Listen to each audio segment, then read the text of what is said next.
The Mekong Delta stretched endlessly before them, a maze of muddy waterways that had swallowed armies whole.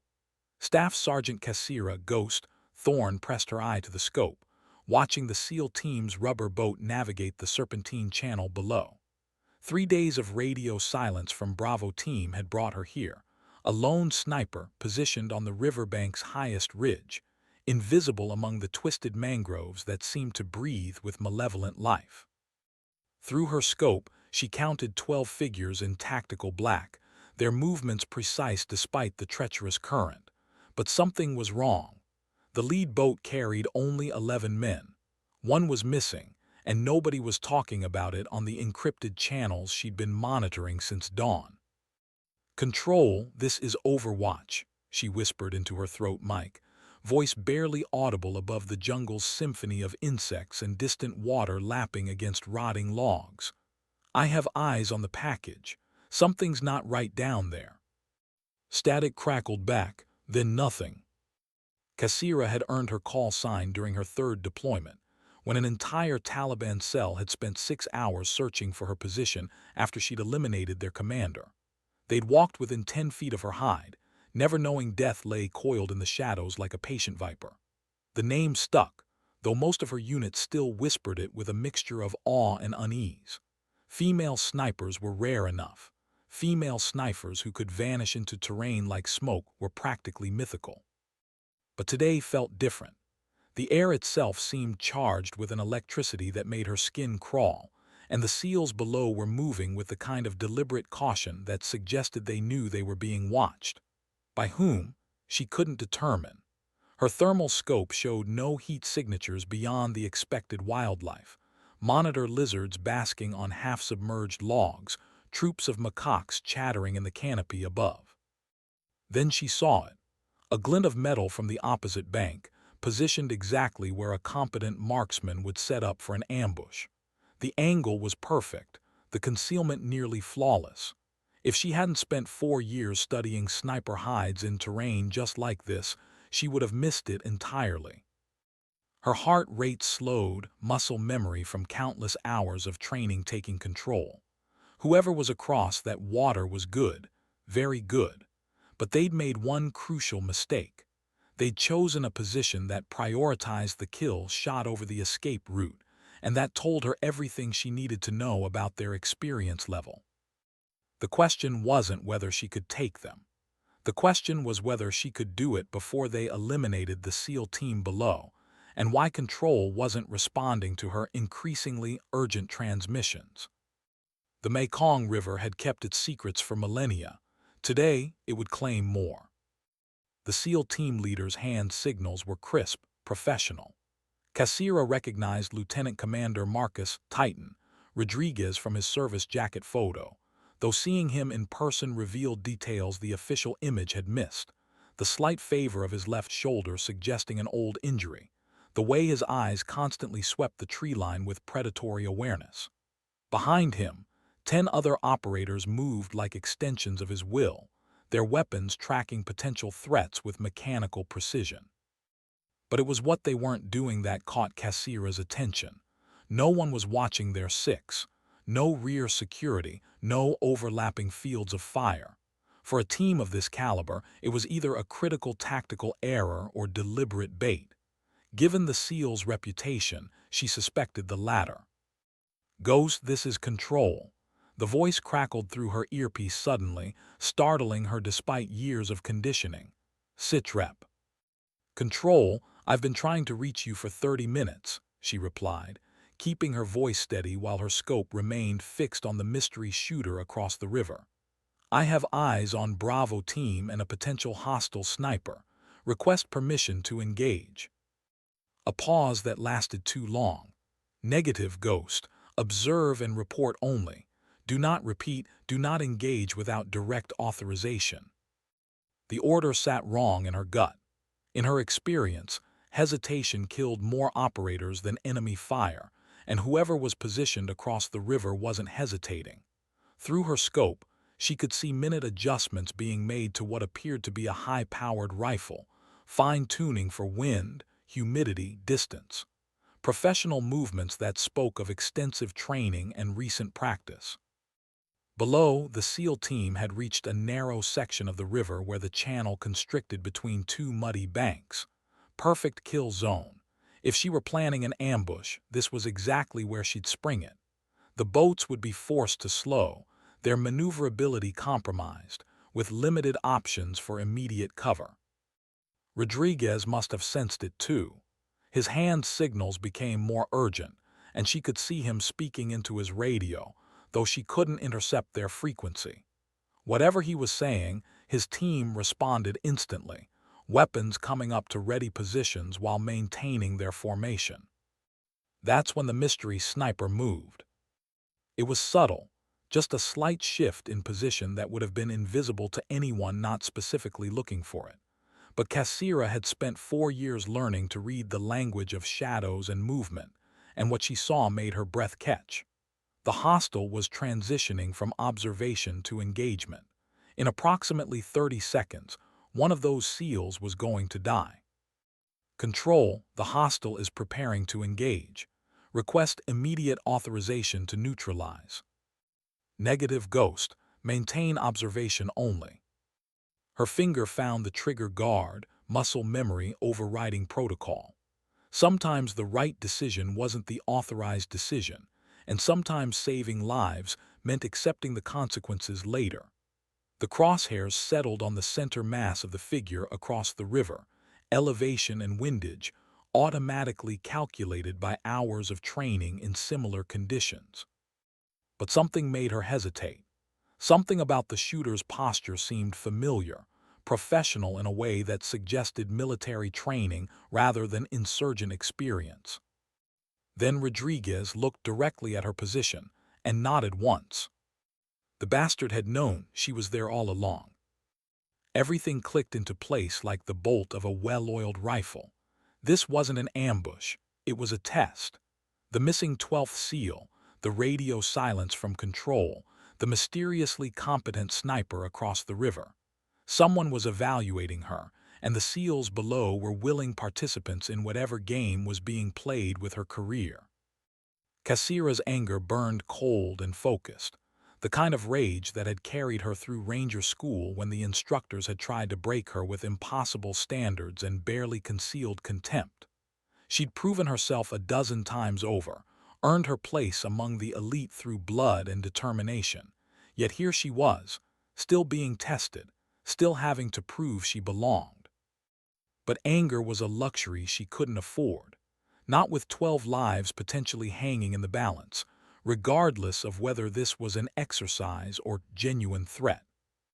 Control, she transmitted, her voice carrying a subtle edge that anyone who'd served with her would recognize as dangerous. Clarify the nature of this operation. Are we dealing with hostile forces or friendly evaluation? Silence stretched across the airwaves like a held breath. Below, the SEAL team had reached the narrowest point of the channel, their boats forming a tactical diamond that would provide overlapping fields of fire while maintaining mobility. Professional, disciplined, and completely aware they were being watched from multiple angles. The sniper across the river made another adjustment, and this time Cassira caught something that made her blood run cold. The figure raised a hand in what could have been a casual gesture, but she recognized it as a signal. Military hand signals, specifically. Someone was coordinating this entire scenario, and she was the only one not privy to the script. Ghost, this is Control. A different voice this time, older, carrying the authority of rank and the weariness of too many operations. You are observing a live fire training exercise. Rules of engagement are in effect. Evaluate and respond accordingly. Live fire training with actual SEALs in a combat zone. Either someone had lost their mind, or this was more important than anyone had bothered to tell her. She'd heard rumors about new programs, elite selection processes that went beyond traditional special operations training. Whispered conversations about operators so classified their existence was need to know at the highest levels.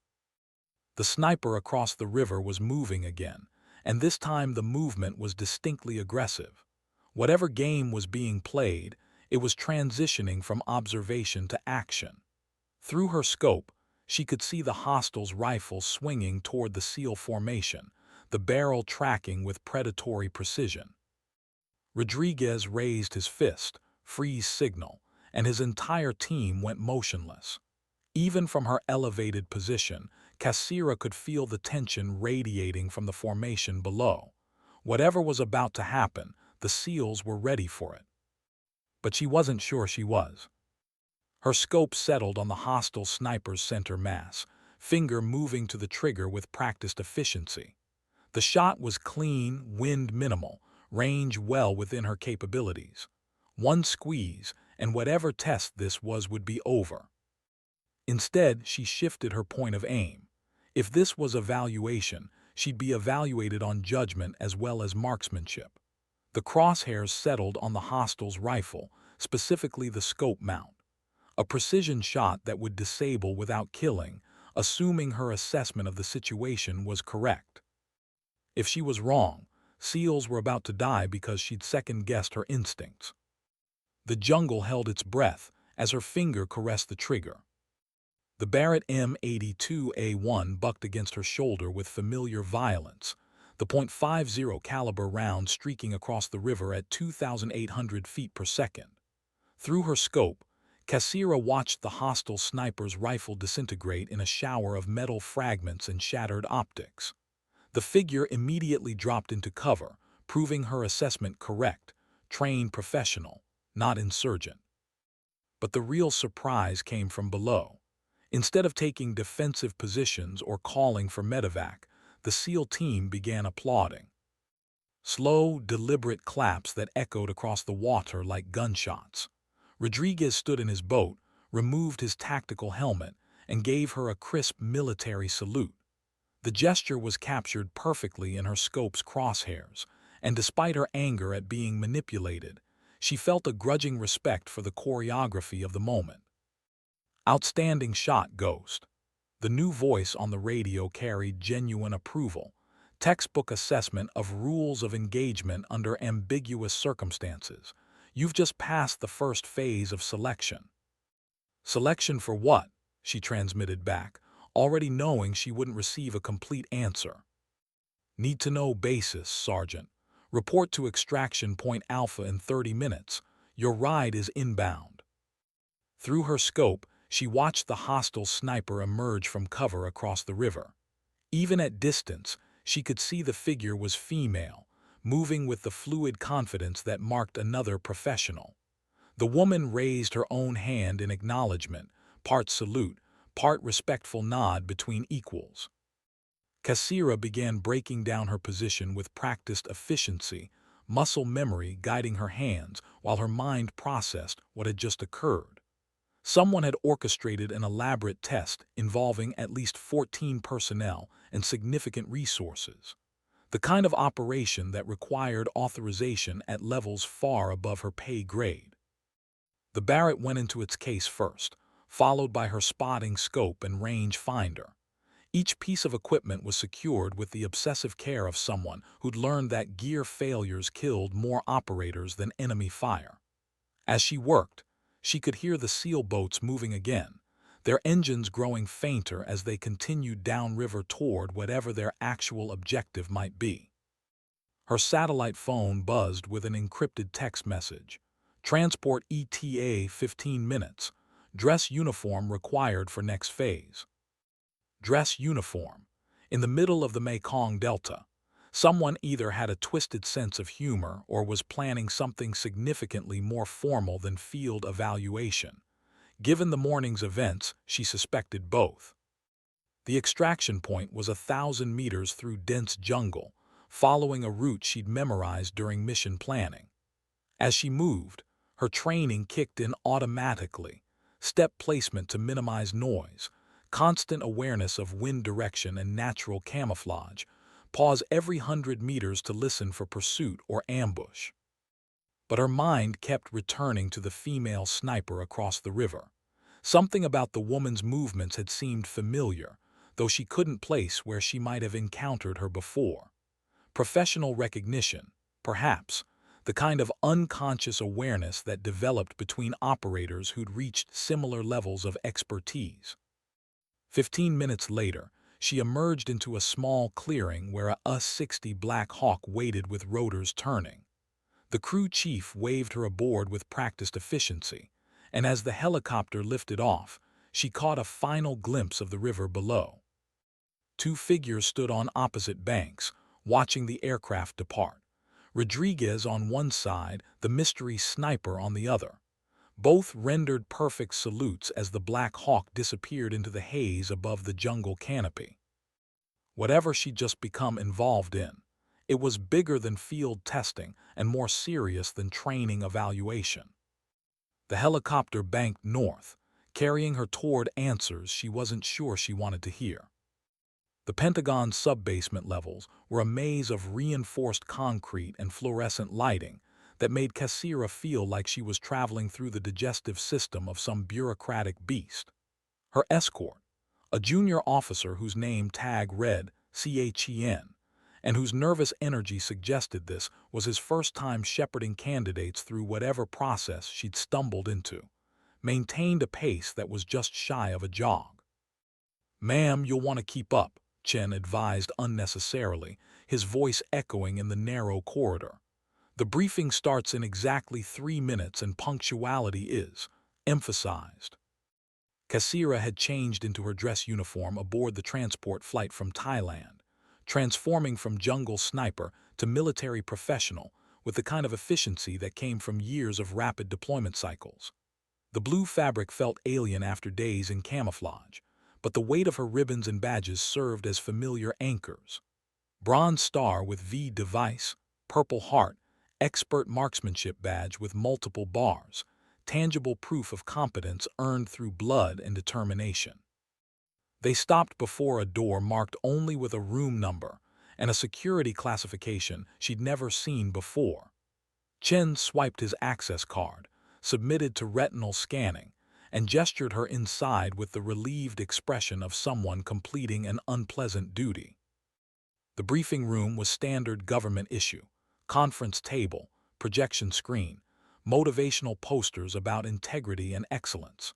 What wasn't standard were the 3 officers waiting for her: a Navy captain whose ribbon rack suggested extensive special operations experience, an Air Force colonel whose pilot wings were accompanied by decorations she couldn't immediately identify, and an Army brigadier general whose presence made the room feel smaller.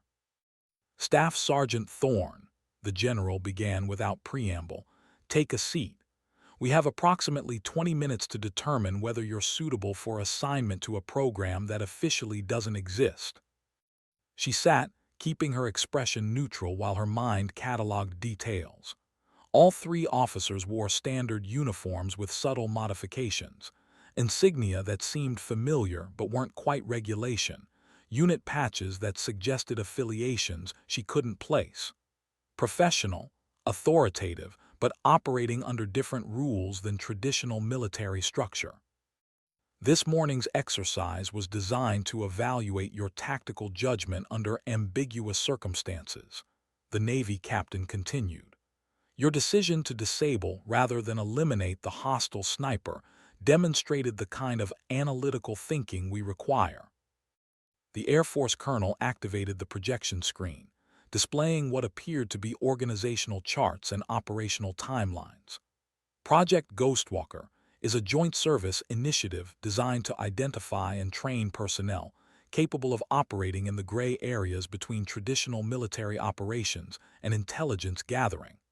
Operators who can make complex decisions with incomplete information while maintaining plausible deniability for command structure. Kassira studied the presentation while processing the implications. Black operations with extra steps, essentially, the kind of work that required operators willing to accept responsibility for decisions made in shadows and silence. The kind of assignments that could end careers or create legends, depending on outcomes and political considerations. The selection process involves 4 phases, the general explained. This morning's field evaluation was Phase 1. Phases 2 through 4 will test your adaptability, cultural intelligence, and psychological resilience under conditions that simulate extended deep-cover operations. With respect, sir, Cassira interjected carefully, why me? My record shows competence, but there are plenty of operators with similar qualifications. The three officers exchanged glances that suggested they'd anticipated this question. Because, the Navy captain replied, you're a ghost who can become anyone else when necessary. Your sniper training taught you patience and precision, but your deployment history shows adaptability to different cultures and operational environments. Most importantly, you've proven you can be overlooked and underestimated, which is the most valuable camouflage an operator can possess. The compliment felt double-edged, acknowledging her skills while highlighting the prejudices she'd fought her entire career. What's the timeline for decision? She asked. You decide now, the general replied. In or out, no middle ground. Through the briefing room's small window, she could see the Washington skyline stretching toward horizons that held possibilities she'd never considered. Whatever Project Ghostwalker represented, it was offering her a chance to operate at levels beyond anything she'd experienced. But it was also asking her to disappear even more completely than she already had. I'm in, she said, the words carrying the weight of a decision that would reshape everything she thought she knew about her career and herself. The general's smile was sharp as a blade. Outstanding. Report to Colonel Reyes tomorrow at 600 for Phase 2 initiation. Everything you think you know about unconventional warfare is about to become obsolete. 24 hours later, Cassira found herself in what appeared to be a civilian office building in Alexandria, Virginia, staring at a woman who could have been her older sister. Colonel Elena Reyes possessed the kind of understated presence that made her instantly forgettable in a crowd, but unforgettable to anyone who looked closely enough to see the predatory intelligence behind her professional smile. Welcome to the real military, Sergeant, Reyes began, settling behind a desk that was conspicuously free of family photos or personal items. For the next 6 weeks, you're going to learn that everything you've been taught about rules of engagement, chain of command, and operational parameters was designed for conventional warfare between uniformed opponents who follow the Geneva Convention. The office walls were lined with maps that showed countries she recognized and regions that seemed to exist in political gray areas. Syria, Afghanistan, Somalia, Yemen, places where the line between military operations and intelligence gathering had been erased by necessity and political expedient. Phase 2 is cultural immersion, Reyes continued, activating a tablet that displayed what appeared to be identity documents and background files. For the next month, you will be Kira Thornson, a freelance journalist specializing in conflict zones. You'll attend social functions, conduct interviews, and gather intelligence on individuals and organizations that pose potential threats to national security. Cassira studied the fabricated documents with growing appreciation for their thoroughness. Complete employment history, published articles, even social media profiles that extended back several years. Someone had invested significant resources in creating this identity, which suggested the program's scope extended far beyond anything she'd imagined. The target for this phase is Dr. Markus Volkov, a Russian expatriate who runs a think tank focused on Middle Eastern policy, Reyes explained, displaying a photograph of a distinguished man in his 50s whose eyes held the calculating intelligence of someone accustomed to operating in multiple spheres simultaneously. He's been identified as a potential intelligence asset or security threat, depending on which analyst's report you read. And my mission? Determine which assessment is correct. Get close enough to evaluate his motivations, connections, and potential value or danger to U.S. interests. Use whatever methods seem appropriate for the persona you're inhabiting. The implications weren't lost on her. This was espionage training disguised as military preparation, the kind of work that traditionally fell under CIA purview rather than Defense Department operations. Either the lines between agencies were blurring more than she'd realized, or Project Ghostwalker represented something entirely new. Rules of engagement, she asked. Ray's smile suggested the question was both expected and naive. You're a journalist conducting legitimate research for a story about post-Cold War intellectual migration patterns. Everything you do must be consistent with that cover identity. Beyond that constraint, use your judgment.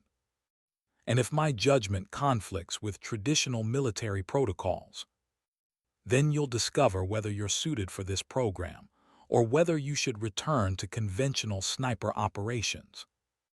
The challenge was clear, and despite her reservations about the ethical ambiguity, Kassira felt the familiar thrill that came with complex missions requiring adaptation and improvisation. This was what she'd been trained for without realizing it: operations that demanded technical skill, cultural intelligence, and the psychological flexibility to inhabit different personas as circumstances required. When do I start? Tonight. There's a diplomatic reception at the Kennedy Center where Dr. Volkov will be presenting his research on regional security implications of refugee resettlement patterns. You have 4 hours to become Kira Thornson. The Kennedy Center's grand foyer buzzed with the particular energy of Washington power networking. Conversations that sounded casual but carried weight, laughter that seemed genuine but served strategic purposes, and introductions that could reshape careers or end them depending on context. Kassira moved through the crowd with the studied confidence of someone who belonged, her cover identity settling around her like a familiar uniform. Kira Thornson's persona required subtle adjustments to her natural behavior patterns. Slightly more animated gestures, a tendency to lean forward during conversations suggesting journalistic curiosity, and the kind of professional wardrobe that balanced authority with accessibility. The transformation felt natural after years of adapting to different operational environments. Dr. Marcus Volkov commanded attention without demanding it, speaking with a small group near the reception area while maintaining awareness of the broader social dynamics around him. His accent carried traces of Russian inflection, softened by decades of American academic life, and his manner suggested someone comfortable operating in intellectual circles while retaining street-level survival instincts. Dr. Volkov's presentation was fascinating, she said, approaching during a lull in his conversation. I'm Kira Thornson with International Policy Review. I wonder if you might have a few minutes to discuss your research on demographic security implications. His assessment was immediate and thorough, the kind of evaluation that suggested training in recognizing intelligence operatives or journalists with hidden agendas. But whatever he saw in her expression seemed to satisfy his scrutiny. Ms. Thornson, yes, I'm familiar with your work on Central Asian political transitions, he replied, confirming that someone had done their homework on her cover identity.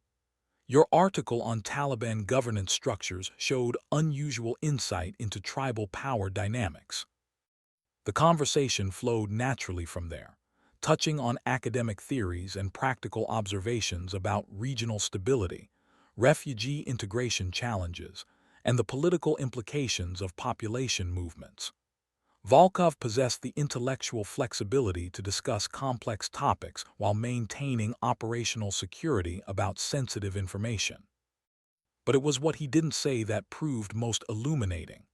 Casual references to colleagues in various agencies, mention of consulting work that requires discretion, and subtle probes about her own background suggested someone operating in the gray areas between academic research and intelligence gathering. Perhaps we could continue this discussion over coffee tomorrow, she suggested as the reception began winding down. I'm particularly interested in your thoughts on how recent policy changes might affect regional dynamics. His smile carried layers of meaning. I'd be delighted, though I should warn you that my schedule often involves unexpected complications. "Flexibility is essential in journalism," she replied, matching his tone, "especially when covering stories that develop rapidly." They exchanged contact information with the practiced efficiency of professionals who understood that initial meetings were often preliminary assessments for more substantial future interactions. As she watched him leave with a small group that included individuals whose bearing suggested government or military backgrounds, Kassira realized that Phase 2 was more complex than simple intelligence gathering. Dr. Volkov was evaluating her as carefully as she was evaluating him, and the game they were playing had rules that neither of them had fully disclosed. Tomorrow's coffee meeting would determine whether she could maintain her cover while extracting the information necessary to complete her assessment. Her phone buzzed with a text message from an unknown number. "Impressive first contact. Remember that the most dangerous targets are those who know they're being hunted." Someone was watching the watchers, and Phase 2 had just become significantly more complicated. The coffee shop in DuPont Circle was the kind of establishment that attracted policy wonks, graduate students, and professionals who needed neutral ground for sensitive conversations. Kassira arrived 15 minutes early, selecting a corner table that provided clear sight lines to the entrance while offering acoustic privacy from neighboring patrons. Dr. Volkov entered precisely on time, moving with the casual alertness of someone who'd learned to assess environments for potential threats. His approach to her table included subtle glances that cataloged other customers, exit routes, and the locations of potential listening devices. "Ms. Thornson, thank you for suggesting this venue," he said, settling across from her with coffee that suggested he'd been here before. "I trust you found last evening's reception productive." "Enlightening," she replied, opening her notebook with the practiced efficiency of someone accustomed to conducting interviews. "Your presentation raised questions about the intersection between academic research and policy implementation that I'd like to explore further." What followed was a carefully choreographed dance of information exchange, with both participants revealing selected details while concealing operational realities. Volkov discussed his research with genuine scholarly enthusiasm, but his references to funding sources and data collection methods contained gaps that suggested classified information or intelligence relationships.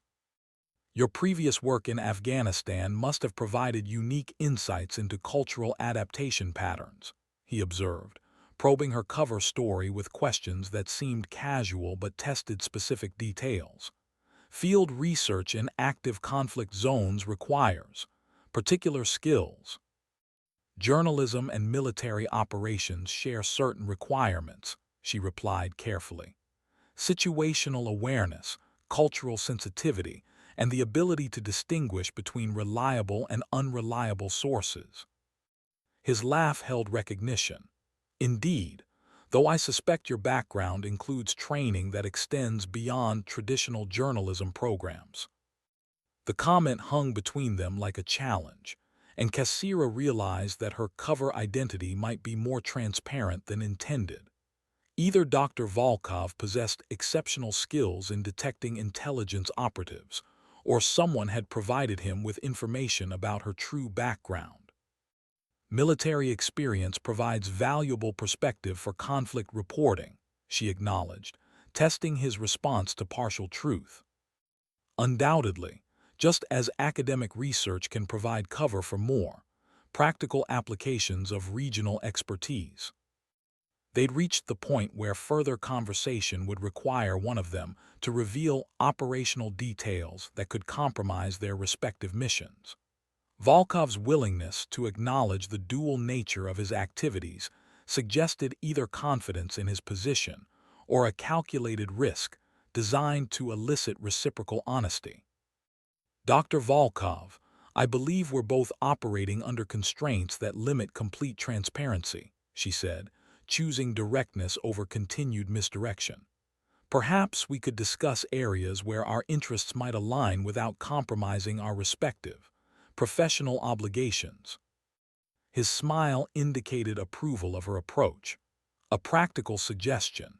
In my experience, the most productive relationships develop between professionals who understand operational realities while maintaining appropriate discretion. Then let me be direct. My interest in your work relates to its potential implications for regional stability and U.S. security interests.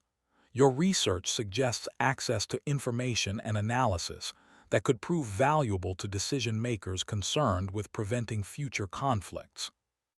And my interest in your background suggests that you represent organizations with the authority and capability to act on such analysis, he replied. The question becomes whether our respective principals would find cooperation mutually beneficial. They'd crossed the line from journalism into intelligence negotiation, and Kassira realized that Phase 2 was testing her ability to develop assets while maintaining operational security. Dr. Volkov wasn't a target for assessment. He was a potential recruitment opportunity. Her phone buzzed with another anonymous message. Excellent instincts. Phase 2 complete. Prepare for extraction. Dr. Volkov glanced at her phone with knowing amusement. It appears our conversation has achieved its intended purpose.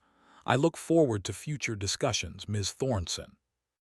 As he left, Kassira realized she just completed her first successful asset development operation, without fully understanding the scope of what she'd accomplished. The debriefing room felt different this time, smaller, more intimate, with lighting that suggested serious conversation rather than formal evaluation. Colonel Reyes sat across from her, with a tablet displaying what appeared to be transcripts and analysis from the coffee shop meeting, but her expression showed approval rather than the neutral assessment Kassira had expected. Dr. Volkov's initial report confirms our assessment of your potential, Reyes began without preamble. He identified you as military within the first 10 minutes of conversation, but chose to engage rather than withdraw. That suggests either exceptional skill in reading people or exceptional confidence in his own position. He knew I wasn't actually a journalist. He knew you weren't only a journalist. Dr. Volkov has been working with various intelligence agencies for over a decade, providing analysis and occasionally more active assistance. His ability to identify operatives while maintaining plausible deniability is one of his most valuable skills. The revelation reframed everything about their interaction, transforming what she'd thought was successful deception into something more complex. Volkov had been evaluating her performance while she'd been evaluating his potential as an asset, creating a feedback loop that tested both participants simultaneously. So Phase 2 was actually testing my ability to operate under observation by a hostile intelligence asset. Ray's smile suggested the question was more perceptive than she'd realized. Phase 2 tested your ability to maintain operational effectiveness while adapting to unexpected variables. Dr. Volkov's assessment indicates that you demonstrated flexibility, appropriate caution, and the psychological resilience necessary for extended deep cover operations. What did he tell you about my performance?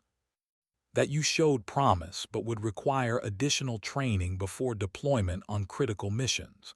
He also requested permission to work with you on future operations, which suggests professional respect rather than mere academic interest.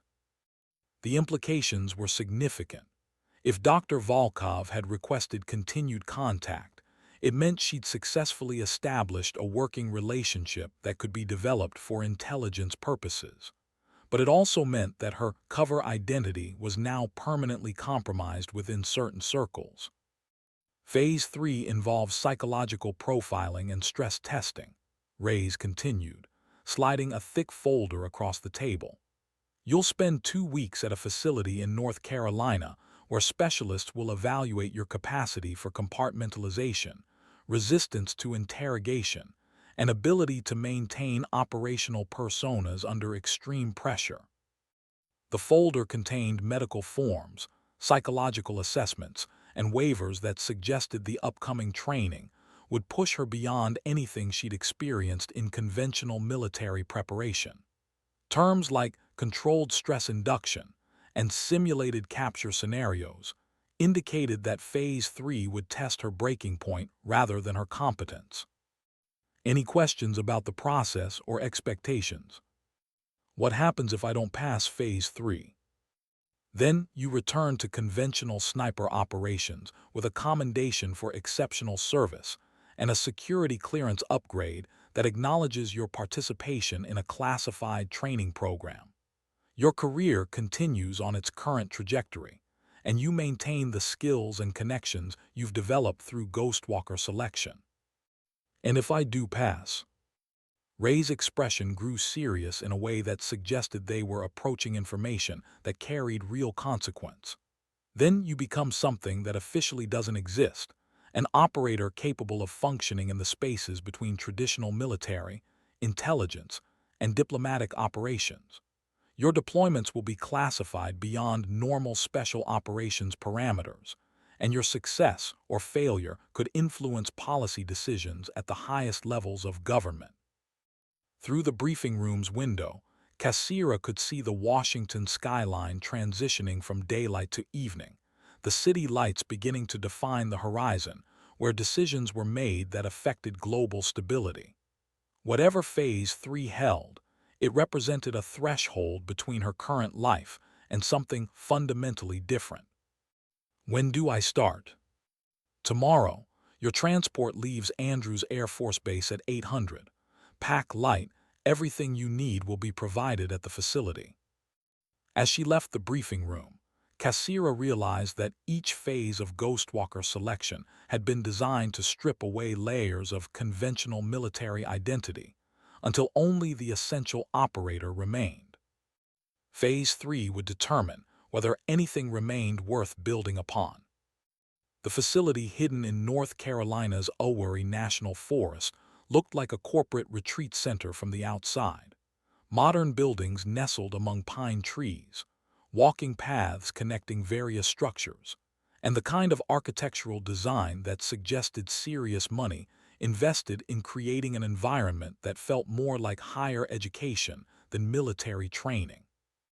The illusion lasted exactly as long as it took to process through security. "Welcome to the farm, Sergeant Thorne," said the man who met her at the main building's entrance. His casual clothing and academic demeanor couldn't disguise the operational awareness that marked him as former military or intelligence, and his introduction as Dr. Harrison felt like a cover identity rather than genuine credentials. Phase 3 evaluation consists of 4 integrated assessments designed to measure psychological resilience under conditions that simulate extended deep cover operations, he explained, guiding her through corridors that felt more like medical facilities than training environments. The process requires complete honesty about your mental state and personal history, as any attempt to conceal information will compromise the effectiveness of the evaluation. They stopped outside a suite that included bedroom, office space, and bathroom facilities that suggested she'd be staying here for the full 2-week period. The accommodations were comfortable but sterile, lacking personal touches that might provide emotional anchors during whatever psychological testing lay ahead. "Your first evaluation begins in 1 hour," Harrison continued, handing her a tablet displaying schedules and instructions. "Review the orientation materials and prepare for an extended interview with Dr. Sarah Chen, who will be conducting your psychological baseline assessment." The orientation materials revealed Phase 3's scope and intensity.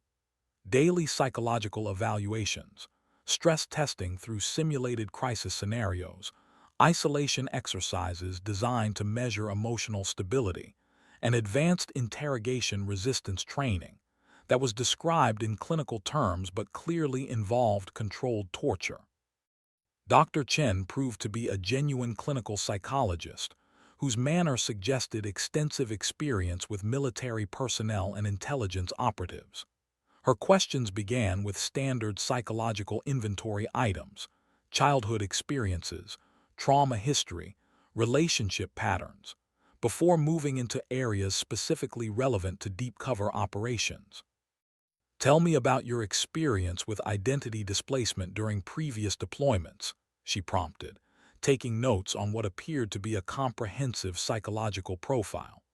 How do you maintain personal psychological integrity when operational requirements demand extended persona maintenance? The question touched on something Cassira had never articulated, but had experienced throughout her career: the gradual erosion of authentic self-expression that came from adapting to military expectations, cultural requirements in foreign deployments, and the constant need to prove competence in environments where her gender and background made her automatically suspect.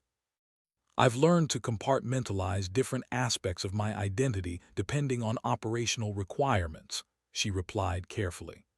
The challenge is maintaining some core sense of self when external pressures require constant adaptation. And what constitutes that core sense of self? The question hung in the air like a challenge, forcing her to examine assumptions about identity and authenticity that she'd never fully considered. What remained constant when everything else became negotiable for mission success? Competence, she said finally. The ability to accomplish mission objectives regardless of circumstances. Everything else can be adapted or modified as necessary. Dr. Chen's expression suggested the answer was both revealing and concerning. We'll explore that concept further over the next 2 weeks. For now,